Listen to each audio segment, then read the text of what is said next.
आपका India TV देख रहे हैं आप। आपके साथ मैं हूं प्राची पाराशर। शाम के 5 बज चुके हैं, वक्त हो गया है मुकाबला का। नंबर्स के लिहाज से देश का दूसरा सबसे बड़ा पॉलिटिकल स्टेट महाराष्ट्र, जहां महामुकाबले का काउंटडाउन खत्म होने वाला है।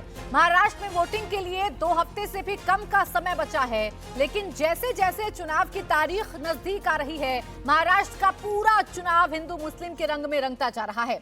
महाराष्ट्र जहां देश की आर्थिक राजधानी है, वहां होने वाला चुनाव पूरी तरह धर्म फैक्टर पर शिफ्ट हो चुका है। पूरे चुनावी शोर में अगर सबसे लाउड कुछ सुनाई पड़ रहा है तो वो है वोट जिहाद, बटेंगे तो कटेंगे, एक हैं तो सेफ हैं, ऐसी बातें खुल्लम खुल्ला बोली जा रही हैं। इसमें स्पॉटलाइट अगर किसी पर है तो वो उद्धव ठाकरे हैं।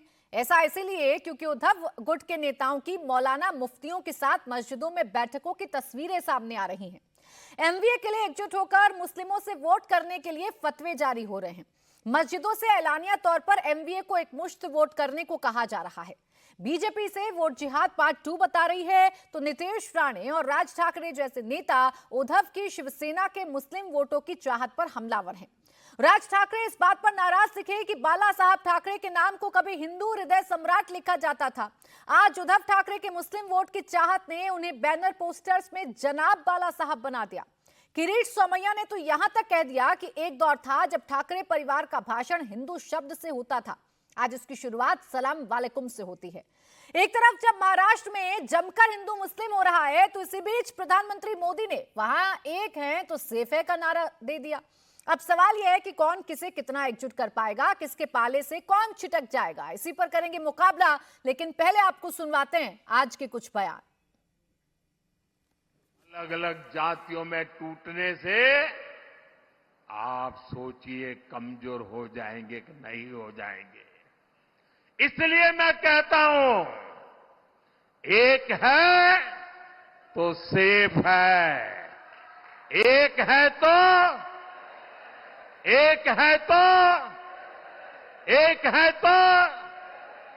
हमें एकजुट रहकर कांग्रेस के खतरनाक खेल को नाकाम करना है और विकास के रास्ते पर आगे बढ़ते रहना है। और महाविकास आघाड़ी अभी महाराष्ट्र में खुला ऐलान है। कल तक जो शिवसेना साहब बाला साहब ठाकरे की थी उसमें और आज में बहुत फर्क है। उद्धव साहब जो है अब वो विकास की बात करते हैं, वो सबको लेकर चलने की बात करते हैं, हम उनके साथ हैं। मुख्यमंत्री बनने के लिए उन्होंने भगवा त्याग दिया, हरी सफेद टोपी पहन ली।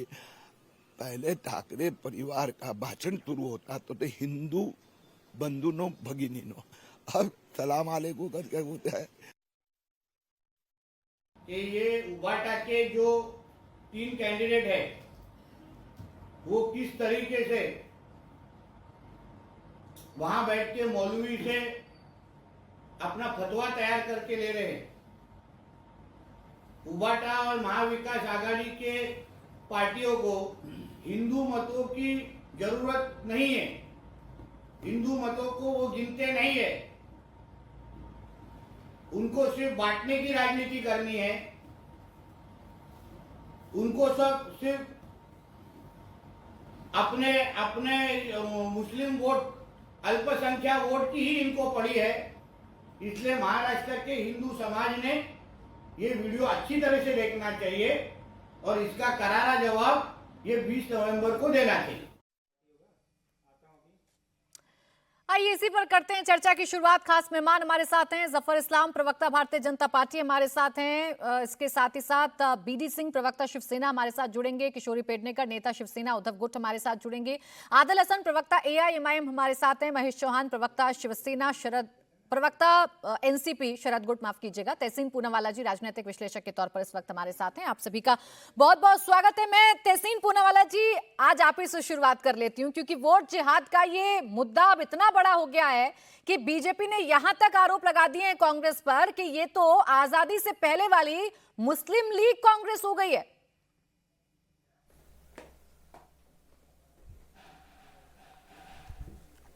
मंगलसूत्र, मटन, वोट जिहाद, मुस्लिम लीग, भैंस चुराएंगे, इसके सिवा बीजेपी बात ही क्या कर सकती है।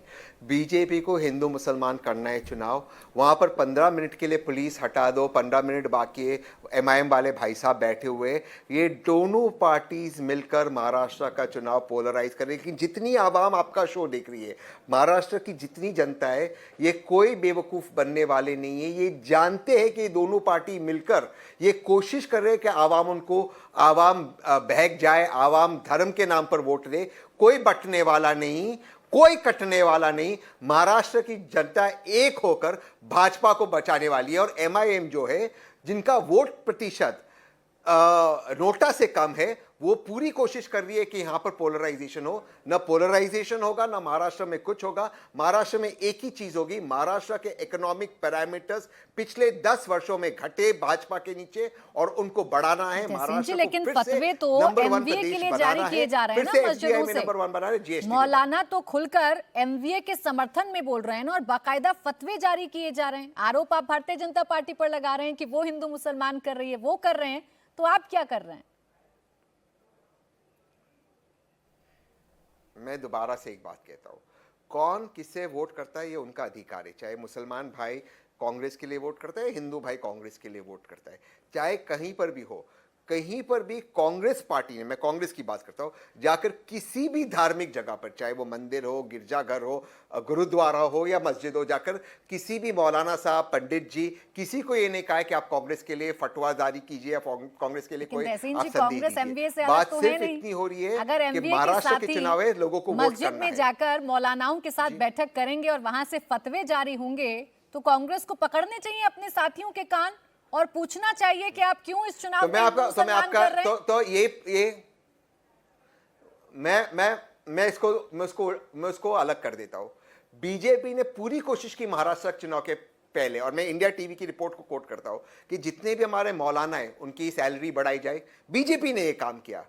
इसके पहले भी वाजपेयी साहब खुद गए थे, स्वयं गए थे जामा मस्जिद के इमाम के पास कि बीजेपी को वोट करो, जब वे वजीर आजम प्रधानमंत्री थे इस मुल्क के।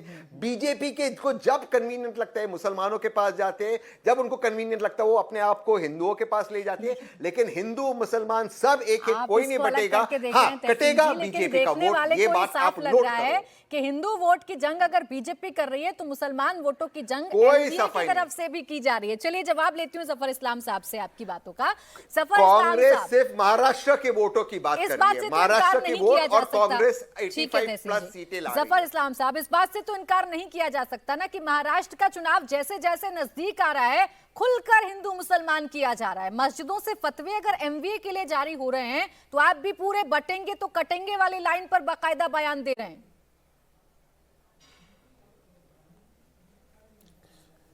देखिए, बिल्कुल लोग समझ रहे हैं कि बटेंगे और कटेंगे का मतलब क्या होता है। जब हम बराबर, हमने कहा है, ये हमारी पार्टी का नारा है, सबका साथ सबका विकास, unity is our strength, unity में डाइवर्सिटी है। ये तो हम कहते हैं, ये आदरणीय प्रधानमंत्री जी बार बार कहते हैं, एक नहीं अनेक बार कहते हैं।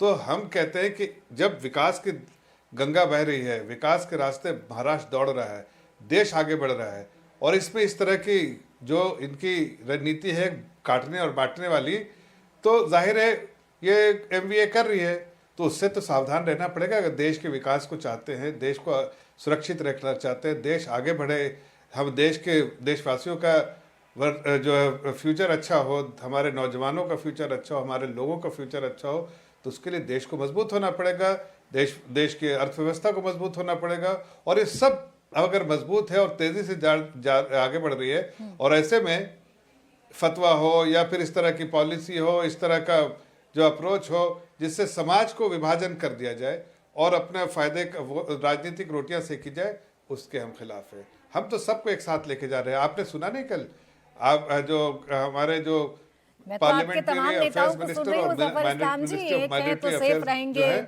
आपके घर में घुसकर आपके शंख और हथियारों को ले लिया जाएगा। बजरंग बली तो उस समय से हैं जब इस्लाम का जन्म भी नहीं हुआ था। मैं तो सब सुन रही हूँ जफर इस्लाम साहब, और इसीलिए पूछ रही हूँ आपसे कि महाराष्ट्र की जनता जो सरकार को अपने लिए चुनती है, आप तो मुद्दे रख ही नहीं रहे उनके सामने। पूरा का पूरा चुनाव हिंदू मुसलमान पर शिफ्ट कर दिया है। देखिए ना सर, आज देखिए, आप अभी महाराष्ट्र प्राची जी कब आ रही हैं ये बताइए। मैं तो यहीं बैठा हूँ पिछले 1 महीने से, बट आप कब आ रही हैं? सर मेरी पूरी टीम वहां पर है और आप कहेंगे तो मैं तहसीन भी आ भाई जाऊंगी। हमारे मैं पूरा महाराष्ट्र किस तरीके सुनिए से ना, है और आप क्या कर रहे हैं सर, वहां आके पता लगाने की जरूरत नहीं है, यहीं से पता चल रहा है। बोलिए प्राची जी। हाँ प्राची जी, बोलिए। प्राची जी, एक अहम बात कहते हैं। तहसीन भाई पुणे के हैं, मुंबई अक्सर आना जाना होता है, इनका कारोबार भी बॉम्बे में, तो आते जाते रहते हैं। इनसे पूछिए कि जब एयरपोर्ट से उतरते थे तो कांग्रेस के समय में जो ताज या बॉम्बे जो कोलाबा है उसमें आने में कितना समय लगता था और आज कितना समय लगता है। इंफ्रास्ट्रक्चर डेवलपमेंट, विकास विकास विकास। उसी तरह से आप ईस्टर्न एक्सप्रेस पे जाइए, वेस्टर्न एक्सप्रेस पे जाइए, आप यहाँ से नागपुर जाइए, आप यहाँ से शोलापुर जाइए, आप यहाँ से अहमदाबाद जाइए, हर तरह से विकास ऐसे चल रहा है, विकास चारों तरफ से। जब इतना किसको काम किया फायदा हो है रहा है? सफर देश जी, की- तो उम्मीद रखिए देश ना, की, सुनिए एक मिनट, भरोसा रखिए प्रदेश ना की प्लीज इस काम पर।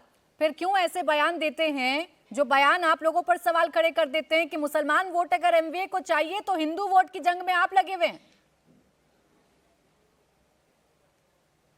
नहीं ऐसा नहीं है, हम सबका साथ। अब वही तो आपसे बता रहे थे कि आपने किरण रिजिजू का प्रेस सुना कि नहीं। उन्होंने बहुत साफ लफ्जों में कहा कि ये मानसिकता जो पहले थी कि मुस्लिम वोट को एक अपने जागीर समझ के रखती थी कांग्रेस और एमवीए के लोग, अब इंडिया अलायंस के लोग, अब वो जागीरता जो रखते थे खत्म हो गया है। मुस्लिम समाज भी समझ गया है कि विकास में ही उनका फायदा है, और इसलिए किरण रिजिजू जी ने कहा कि बड़े बढ़ चढ़ के इस बार वोट मिलेगा मुस्लिम समाज का, एससी समाज का, एसटी समाज का और हर समाज के हर वर्गों का। और भारतीय जनता पार्टी, सुन लीजिए, अपने महायुति के साथ, इतना विकास आप लोगों ने किया है, ये सारा विकास महाराष्ट्र की जनता को बताइए। बटेंगे तो कटेंगे, बजरंग बली की एंट्री, औरंगजेब की एंट्री जब चुनावों में होती है तो सवाल खड़े होते हैं कि महाराष्ट्र के मुद्दे कहां हैं। मैं लौटूंगी आपके पास। जफर इस्लाम जी, एक रिएक्शन मुझे महेश चौहान जी का ले। एक लास्ट बात कह दूं प्राची जी। सर मैं लौट रही हूँ आपके पास, देखिए 3 और मेहमान हैं। 10 सेकंड। अच्छा बोलिए, कंप्लीट करिए। खाली मैं इतना कह दूं, मैं सिर्फ इतना कह रहा हूं कि देखिए, यहाँ पर महायुति के पार्टनर के साथ, और हमने जो अभी जमीन में जो सर्वे किया है और जो हमारा फीडबैक मैकेनिज्म, इसलिए कि हम 288 महायुति लड़ रही है, हम बीजेपी और ये सब नहीं देखते। हमारे साथ एनसीपी, बीजेपी और शिवसेना, हम तीनों एक पार्टनर की तरह, एक टीम की तरह लड़ रहे हैं 288 सीट पे। बिल्कुल दिख रहा है सर, अजीत पवार जी उस कैंडिडेट को मैदान में उतार रहे हैं, उनके लिए प्रचार प्रसार कर रहे हैं जिन पर आपकी मनाही थी, अलग से अपना संकल्प पत्र भी जारी कर रहे हैं, तो एकता तो मुझे दिख रही है। खैर महेश चौहान जी, सवाल मेरा आपसे है, सत्ता का एक और आखिरी उपाय क्या सिर्फ वोट जिहाद नजर आ रहा है महाराष्ट्र में? प्राची जी देखिए, जिस संगठन ने ये अपील मुसलमानों को की है, उस संगठन का और हमारा क्या संबंध है, कैसे जोड़ सकते हैं? सर आपके नेता गए उस मस्जिद में? बोलिए। आप लोगों के नेता गए उस मस्जिद में? सुनील प्रभु गए हैं जो वहां से आपके कैंडिडेट हैं एमवीए के, इसलिए जोड़ रहे हैं। हेलो, आपकी आवाज मुझ तक पहुंच नहीं रही है, कौन गए आप फिर बताएंगी?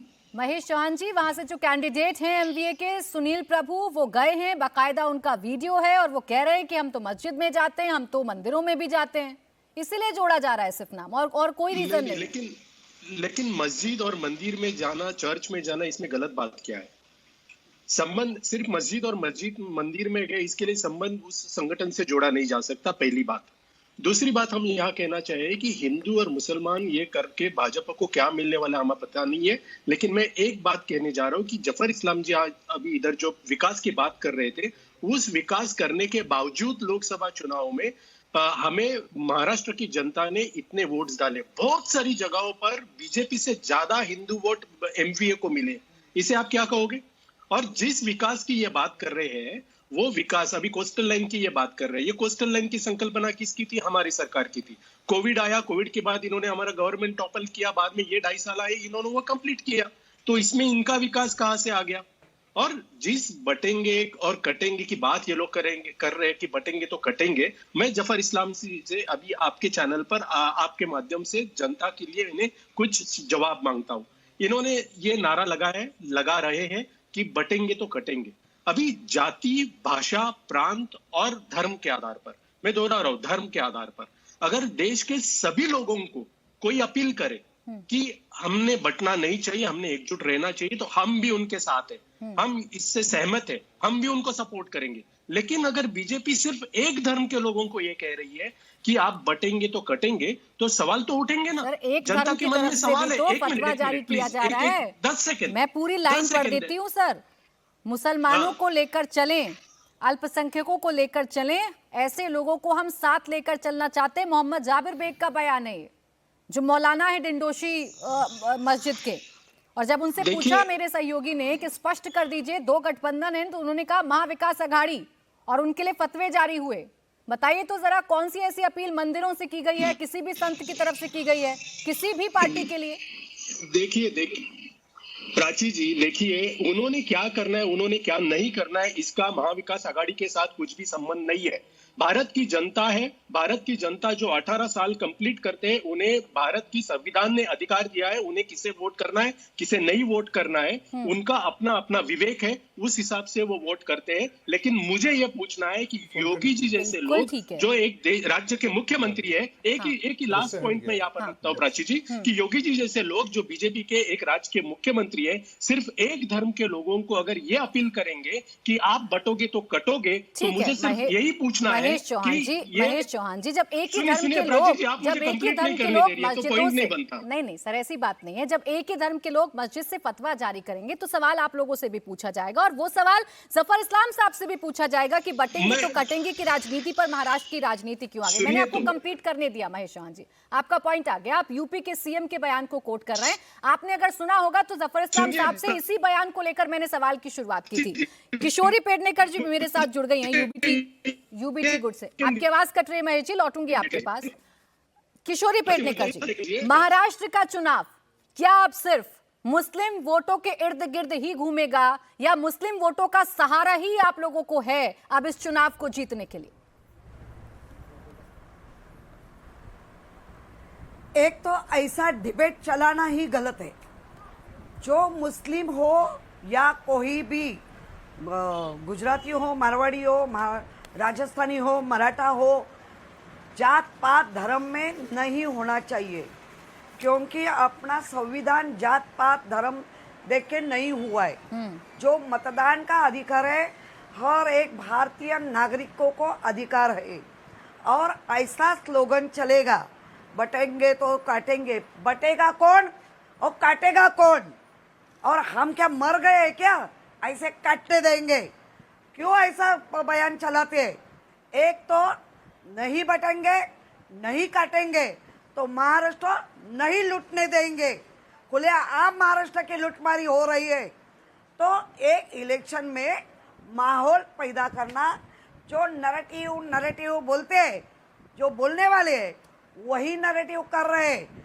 मुस्लिम मतदान कर रहे हैं तो हमको मराठा जात पात का बाकी लोग, गुजराती हो, मारवाड़ी हो, हमको भी वो लोग मतदान करते हैं या दूसरे को भी करते हैं, तो उनके लिए क्या कहेंगे? हर एक मंदिर जिसका अभी खाली तो बताइए ना, कौन से मस्जिद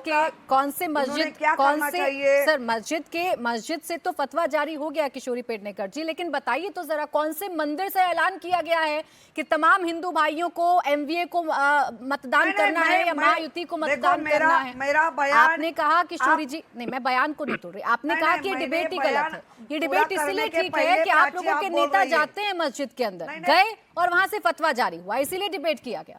अब बोलिए मैडम। नहीं, क्यों नहीं जाते? भाजपा के लोग भी जाते हैं, और खुद आशीष शेलार मुस्लिम वोटों के अंदर ही रहता है।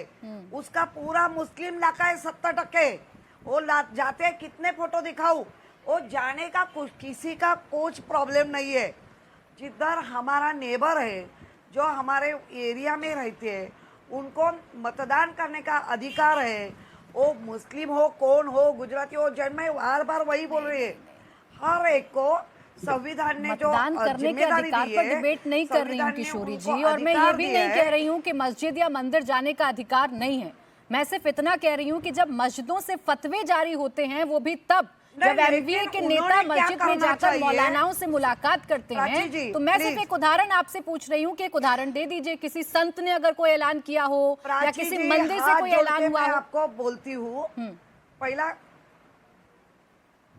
पहला हाथ जोड़ के मैं बोलती हूँ, हम मंदिर में भी जाते हैं, हम सब जगह में सब लोग जाते हैं, हर एक में जो मतदार है, इसका मतलब है उन्होंने क्या करना चाहिए, उन्होंने क्या करना चाहिए, नहीं कहा उन्होंने किशोरी ये जी। नहीं बता सकते। किशोरी जी, इसमें और देखिए, वो चाहते हैं, किशोरी जी, मैंने आप ऐसा लोग एक बार भी नहीं स्लोगन कहा कि चलाते आप हैं, मंदिर नहीं जाते हैं। कटेंगे तो काटेंगे। मैंने नहीं कहा आप मंदिर नहीं जाते हैं, मैंने नहीं कहा एक बार आप भी। नहीं, जो नहीं। अभी भारतीय मैं ये कह रही हूँ, जनता पार्टी मंदिर भी ने जा रहे हैं, मस्जिद भी जा रहे हैं, नहीं, लेकिन नहीं, भारतीय मस्जिदों से जनता ही पार्टी ने फतवे जो जारी क्यों स्लोगन हो रहे चलाया हैं? है, क्या वो वो जिहाद गलत का है। सहारा है? नहीं बांटने देंगे, ठीक। नहीं काटने देंगे। बीडी सिंह जी, तो मैं आ रही हूँ फिर नहीं आदिल हसन जी लुटने तुरंत भी आपके नहीं पास। देंगे। बीडी सिंह जी, अगर ये आपको मेरी कहना आवाज चाहती मिल हूँ। रही है तो किशोरी पेडनेकर जी कह रही है कि नैरेटिव बनाना ही गलत है। भाई हम तो मंदिर भी जाते हैं, मस्जिद भी जाते हैं, गुजराती हो, मुस्लिम हो, हिंदू हो या किसी भी धर्म जात का हो, सबसे अपील करना हमारा दायित्व है, कर्तव्य, और हम पूरा कर रहे हैं। इसमें गलत क्या है? देखिए, माननीय शिंदे साहब ने जो महाराष्ट्र का विकास किया है और जो विकास चालू है, उन्होंने लाडली बहना योजना चलाया, जिसमें ये नहीं है कि ये मुस्लिम के लिए या हिंदू के लिए। उन्होंने टोल फ्री किया, टोल फ्री में टोल नाके पे ये लिस्ट नहीं लगी है कि ये मुस्लिम को फ्री है या हिंदू को फ्री है। उन्होंने वो तो सबको लेके साथ चल रहे हैं, सबको लेके साथ चल रहे हैं। और सारे अभी मदरसों में भी इन्होंने काफी जो है टीचरों का जो है सैलरी को इंक्रीज किया।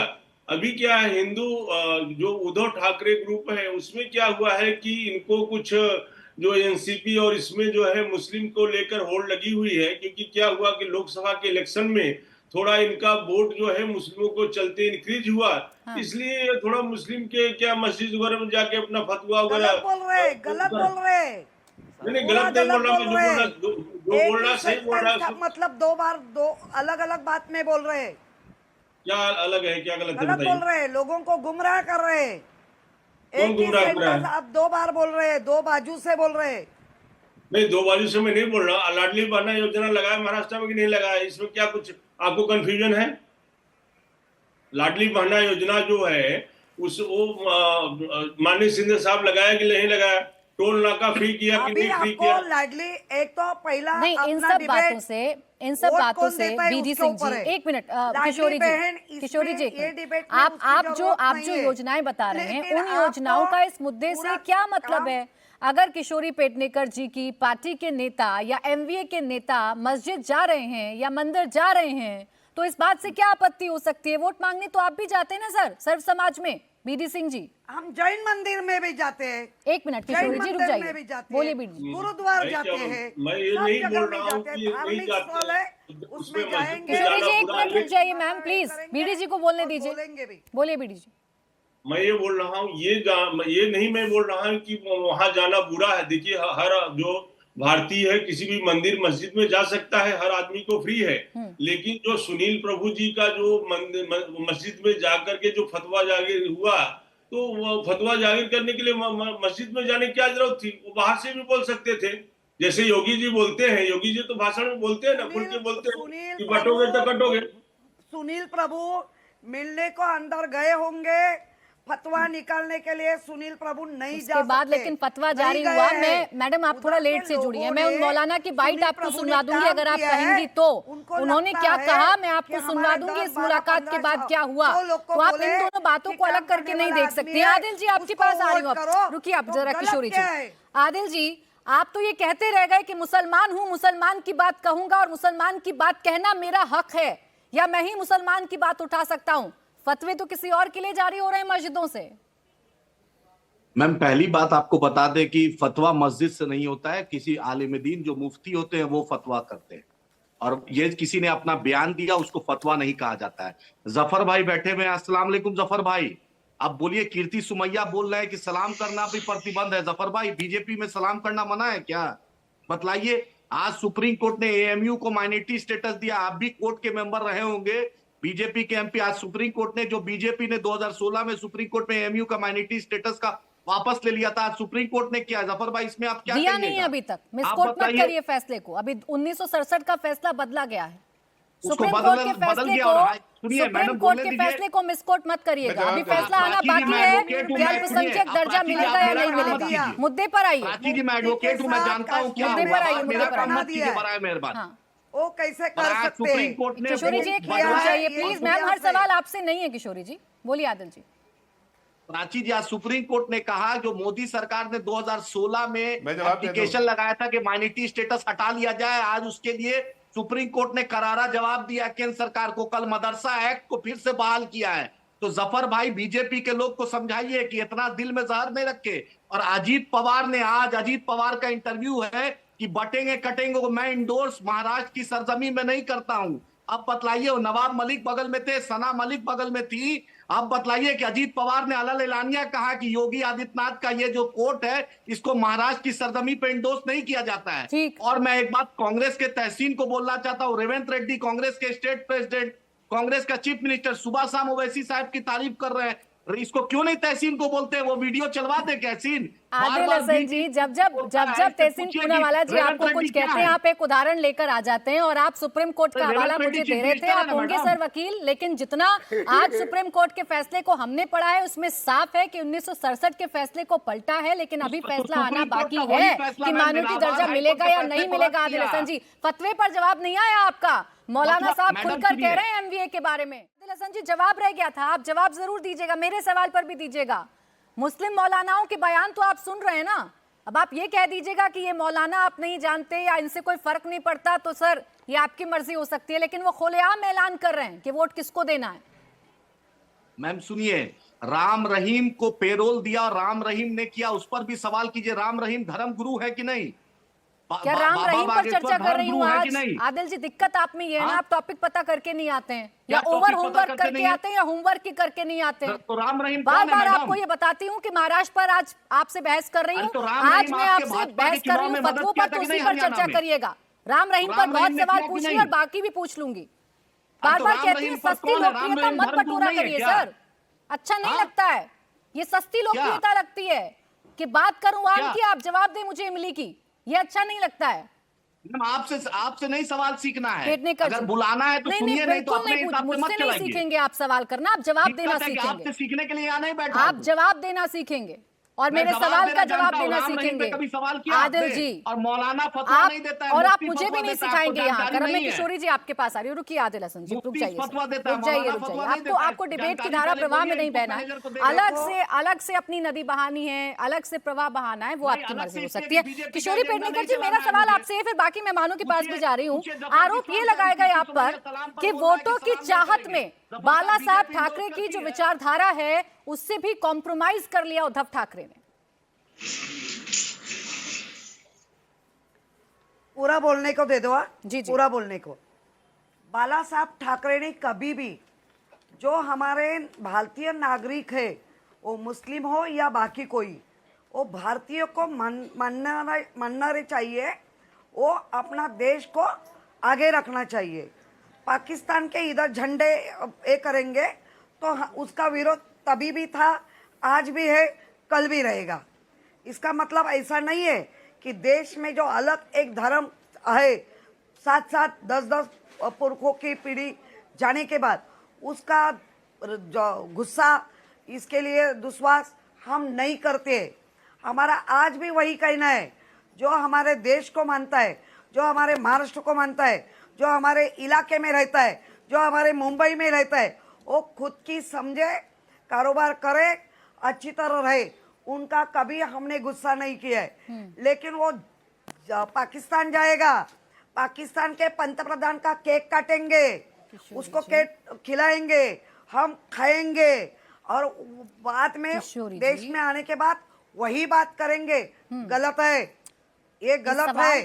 इसीलिए अच्छा मैडम, पहले तो ये बताइएगा कि कौन मुसलमानों के खिलाफ कभी भी कौन ज्यादती कर रहा है, कौन उन्हें पीट रहा है, या कौन उनके साथ क्या कर रहा है, ये क्लियर करिएगा। लेकिन किशोरी जी, एक मिनट, मेरी बस एक सवाल सुन लीजिए, फिर आ रही हूँ जफर इस्लाम साहब, मैं आपके पास आ रही हूँ। ये सवाल मैंने आपसे इसीलिए पूछा था मैम, जो आज की ताजा बाइट हमने चलाई, जहां से आज फतवा जारी हुआ, उन जनाब ने जो लाइन का इस्तेमाल किया, मोहम्मद जाबिर बेग मौलाना है डिंडोशी मस्जिद से, आप पता कर लीजिएगा, वो ये कह रहे हैं हम महाविकास अघाड़ी के साथ हैं महाराष्ट्र में, ये हमारा खुला ऐलान है, क्योंकि कल तक जो शिवसेना साहब बाला साहब ठाकरे की थी उसमें और आज में बहुत फर्क आ गया है। ये सवाल है मैडम कि विचारधारा से क्या कॉम्प्रोमाइज हुआ है, जो मौलानाओं को भी नजर आ रहा है। अपने घर में सुनो प्राची, प्लीज, अपने घर में जब ये हम काम करते हैं उसके बाद बहू आती है, थोड़ा बहू का राज चलता है, ऐसा ही ये परिवर्तन है। तो अभी उद्धव जी काम करे, उसके बाद में हमारे आदित्य काम करे, हर एक की कंप्लीट कर लेती हूँ। किशोरी जी रुकिए मैडम, एक एक शब्द बताना पड़ रहा है आपको। वो ये कह रहे हैं, मैं फिर कंप्लीट कर देती हूँ। बाला साहब ठाकरे और आज की उद्धव साहब की सेना में बहुत अंतर आ गया है, क्योंकि उद्धव साहब जो हैं वो विकास की बात करते हैं, तो क्या बाला साहब ठाकरे विकास की बात नहीं किया करते थे?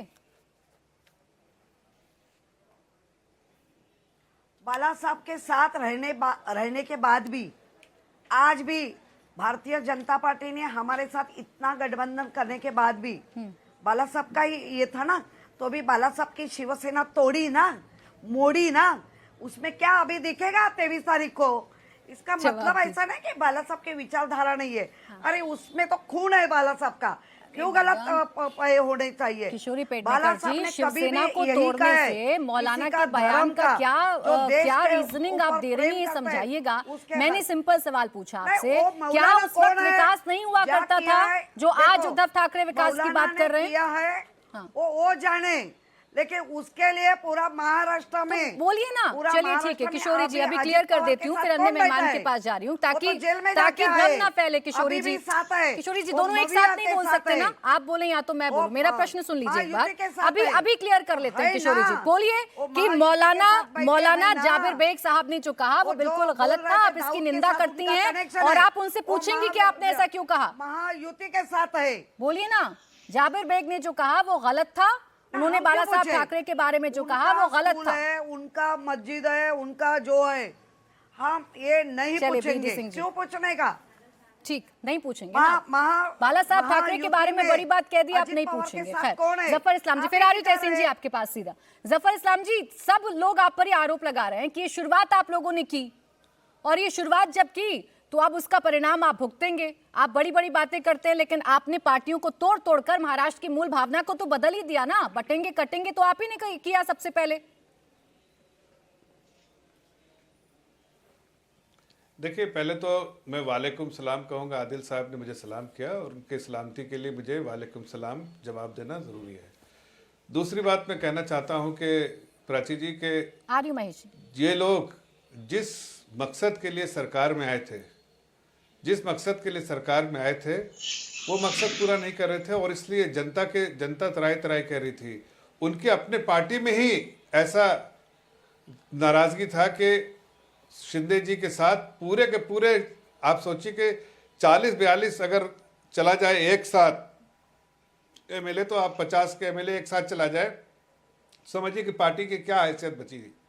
मतलब बहुत ज़्यादा नाराज़गी थी, और ऐसी नाराज़गी थी कि उद्धव ठाकरे जी को कोई देखना नहीं चाहता था कि वो मुख्यमंत्री बन के रहे, ताकि वो काम नहीं कर रहे थे। आज देखिए, शिंदे जी मुख्यमंत्री हैं तो जनता के हित में काम कर रहे हैं, प्रदेश के हित में काम कर रहे हैं, विकास को आगे बढ़ा रहे हैं, विकास की दरिया बह रही है। तो जब विकास की गंगा बह रही है तो उसमें किसको फायदा हो रहा है? प्रदेश की जनता को हो रहा है। आज जो स्कीम लाडली बहन का स्कीम, लड़की बहन का स्कीम जो आया है, उससे किसको फायदा है? हमारी महिलाओं को फायदा है, हमारे बहनों को फायदा है, और जाहिर है इतना फायदा है। जब आपको पता है आपने बहुत विकास के कार्य किए हैं, तो बटने कटने का डर किसको दिखा रहे हैं? आप मत दिखाइए ना। अरे हम तो कह रहे कि अरे वही तो बता रहा हूँ प्राची जी, आप पहले भी नहीं समझ पाए, मैं फिर से बोल रहा हूँ। आप समझा नहीं ये पा रहे हैं, बांटना चाहते हैं, काटना चाहते हैं। हम चाहते हैं कि एकजुट है रखना चाहते हैं। हम तो कहते हैं साथ रहो, साथ रहेंगे तो सुरक्षित रहेंगे। मतलब हम एक साथ, एकजुट, यूनिटी इज आवर स्ट्रेंथ। आपने प्रधानमंत्री जी को सुना है? मैंने सुना। सबका साथ, सबका विकास और यूनिटी इज स्ट्रेंथ।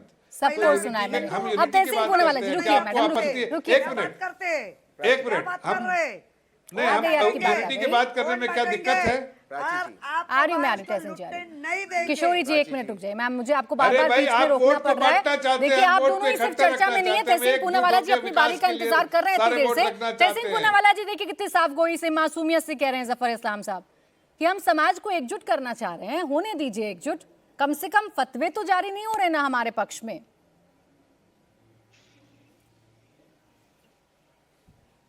प्राची जी, मोटा मोटा ये डिबेट इस बात पे चल रही है कि किसी मौलाना साहब ने एक कोई गाइडलाइंस दिया है कि सब लोग एमबीए को वोट करो, ये मोटा मोटा जो डिबेट चल रही है। अब कोई व्यक्ति क्या कहता है, जैसे मैं टीवी पर अगर आके कहता हूँ जितने भी यंगस्टर्स है वो जाकर कांग्रेस को वोट दीजिए, तो इससे कोई फर्क पड़ेगा? वो तो अपने एक ओपिनियन होता है। क्या कांग्रेस ने आकर उस मौलाना साहब को कहा है एमबीए नहीं? ये पहली बात है, सबकी अपनी अपनी राय है, कोई कोई इंडिविजुअल राय क्या रखता है वो ऑफिशियल कुछ नहीं होता। ये एक पैटर्न है प्राची जी, आपको इस पर गौर फरमाना होगा।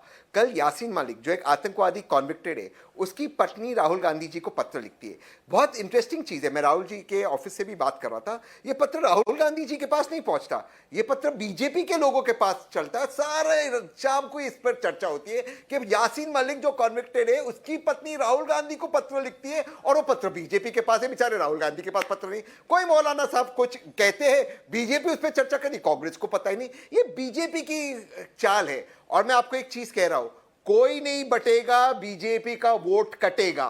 महाराष्ट्र की आवाम इस बात से तय है कि सबसे बड़ी भूल कमल का फूल, बहुत हुआ सब पे अत्याचार, अब नहीं चलेगी फडणवीस, अजीत पवार आपने और तो शिंदे जी की यहाँ सरकार। नारों की बौछार लगा दी, लेकिन एक बात बस करेक्शन कर देती हूँ तहसीन पूनावाला जी, मौलाना ने जो कहा उन्होंने इस बात को भी स्वीकारा कि आए थे सुनील प्रभु, और सुनील प्रभु भी ये कह रहे हैं कि मैं गया था और उसके बाद फतवा जारी हुआ है।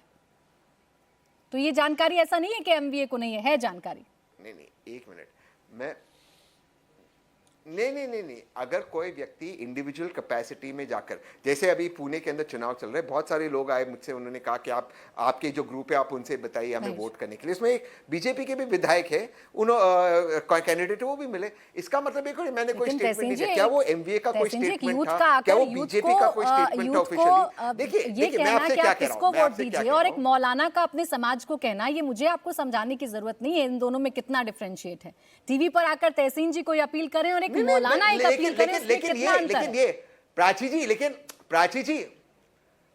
जी, लेकिन आपको क्यों लगता है कि मुसलमान समाज अपना जो वोटिंग का अधिकार है किसी मौलाना के भरोसे छोड़ देंगे? वो नहीं छोड़ेंगे। मुसलमान समाज उतना ही भारत का हिस्सा है जितना हर एक समाज। अगर कोई पंडित जी कहते तो नहीं सारे हिंदू भाई कहा नहीं ना, किसी ने कहते तो और सवाल खड़े होते, मंदिरों से भी अगर ऐलान कोई करवाता तो भी सवाल खड़े होते, क्योंकि ऐसा पैटर्न देखा नहीं है हमने। महेश चौहान जी, जो बात अभी तहसीन जी ने कही वही बात इंपॉर्टेंट है। दोनों तरफ से ऐलान होते तो शायद ये बात इतनी अटपटी ना लगती। ये अटपटी इसलिए लगी कि एक मौलाना सामने आए, उन्होंने ये कहा और पूरी राजनीति घूम गई, बटेंगे तो कटेंगे, वोट जिहाद। क्या वाकई में वोट जिहाद हो रहा है? प्राची जी, मेरे दो सवाल है जफर इस्लाम जी से। पहली बात तो ये कि अभी एमवीए के नेताओं की मंदिर, मस्जिद, चर्च जाने की बहुत बातें हुई। मैं जफर इस्लाम जी से ये पूछना चाहता हूँ कि क्या वो बीजेपी के नेता है इसके लिए मस्जिद नहीं जाते? क्या वो मंदिर जाते हैं? क्योंकि बीजेपी के सब नेता मंदिर जाते हैं, क्या जफर इस्लाम जी मंदिर जाते हैं? और दूसरा सवाल मेरा ये है कि बटेंगे तो कटेंगे, ये हिंदू धर्मियों से कहना गलत है, क्योंकि सिर्फ हिंदू धर्म को अगर आप ये कहोगे कि तो बटेंगे तो कटेंगे, तो जनता जानना चाहती है कि कैसे बटेंगे, क्यों बटेंगे, और बटेंगे तो क्यों और कैसे कटेंगे और कौन काटेगा। इसका जवाब बीजेपी ने जनता को देना चाहिए। बहुत छोटा जवाब जफर इस्लाम जी दे दीजिए महेश चौहान जी का। देखिए, मैं तो बार बार कह रहा हूं इस बात को कि जब हम कहते हैं बटेंगे तो जो ये कांग्रेस की जो रणनीति रहती है वो अपने बलबूते पे तो जीत नहीं सकते जब तक समाज में विभाजन ना करे, समाज को काट तोड़ ना दे, समाज का बीच से फाड़ ना कर दे, अलग अलग समाज के वर्गों को वर्गला के इधर उधर ना कर दे, लड़ाई करवा ना दे, तब तक वो समाज को विभाजित करके ही वो जीत उनकी होती है। हम तो सिर्फ कह रहे हैं जफर जी, अगर आप सभी धर्मियों से कहे कि आप सुरक्षित रहिए, जात पात की बात तो भारतीय जनता पार्टी भी कर रही है। को आगे बढ़ाइए, चुनावों से पहले अपने आगे आने वाली नस्लों के लिए आपने पूरी गिनतियां बताई थी कितने ओबीसी आपने मुख्यमंत्री दिए, किसकी क्या जाति है, ये आप लोगों ने भी बखूबी बताई थी। याद आपको अब आ रही है कि जातियों में बटेंगे तो कटेंगे, क्योंकि नुकसान हुआ लोकसभा चुनावों में। मेरे पास वक्त इतना ही था। बहुत शुक्रिया आप सभी का मेरे साथ इस चर्चा में जुड़ने के लिए। तो आज मुकाबला में आज के लिए बस इतना ही।